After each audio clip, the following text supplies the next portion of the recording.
this is the Public Service Commission. My name is Kent Chandler. I'm chair of the commission, and I'll be presiding over the hearing today. Commissioners Mary Pat Regan and Vice Chair Angie Hatton will not be participating in the hearing today, but will be participating in the decision in these matters.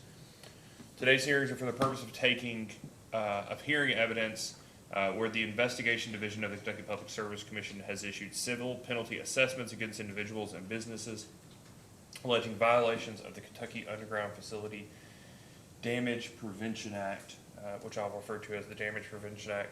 The PSC is authorized by statute to enforce and assess civil penalties for violations of the Underground Damage Prevention Act or the Federal Pipeline Safety Laws, 49 U.S.C. Chapter 601.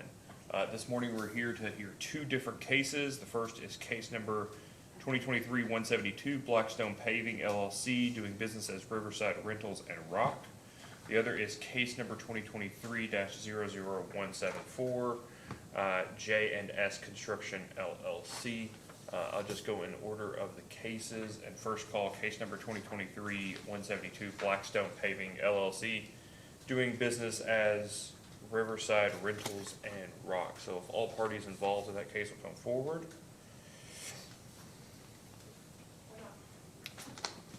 All right, seeing no one, and knowing that no one is on the link that was online, on the link that was included in the commission's initiating order, included as hearing paragraph 5, do you have anything you would like to bring to the commission's attention at this time, counsel? Chairman, staff would move for default judgment in this case. Service was perfected on August 21st by the Creative Chair. Okay.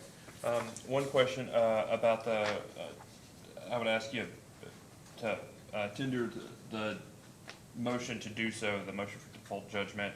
Do you know whether or not the Division of Inspections intends on, in this case, adding the additional penalty for a violation that results in damage containing flammable, toxic, corrosive, or hazardous materials, or results in the release of any flammable, toxic, corrosive, or hazardous materials? Yes, it was indicated that gas was released in this case. It was, and the one thing I would just ask you to look at prior to tendering your motion is that, and this is the case in the other as well, in the gas excavation damage report, both of the reports indicate that gas or hazardous liquids was released into the atmosphere, but did not indicate that gas or hazardous liquids was in the underground facility. And I just don't know as a threshold issue whether one can be true without the other necessarily being true. We will clarify. All right, thank you. All right, we will now call the other case. Case number 2023-00174, J&S Construction. If there's any parties here on behalf of, if there are any parties here for case number 2023-174, J&S Construction LLC. All right, no one's coming forward, and as I mentioned, there is no one on the link that was previously, as council is going to explain in a second, service was perfected, and the initiating order in this case did indicate in ordering paragraph number 5 the link to participate in the hearing virtually today. So since there is no one here virtually or in person, council, would you like to bring anything to our attention? Staff would move for default judgment again. Okay.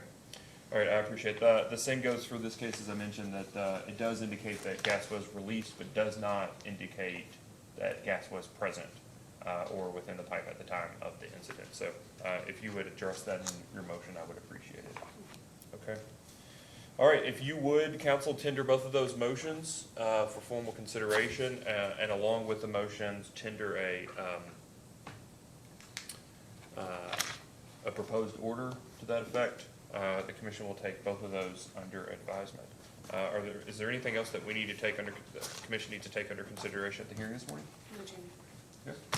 Seeing nobody jumping out of their seat, thank you very much. This hearing is adjourned.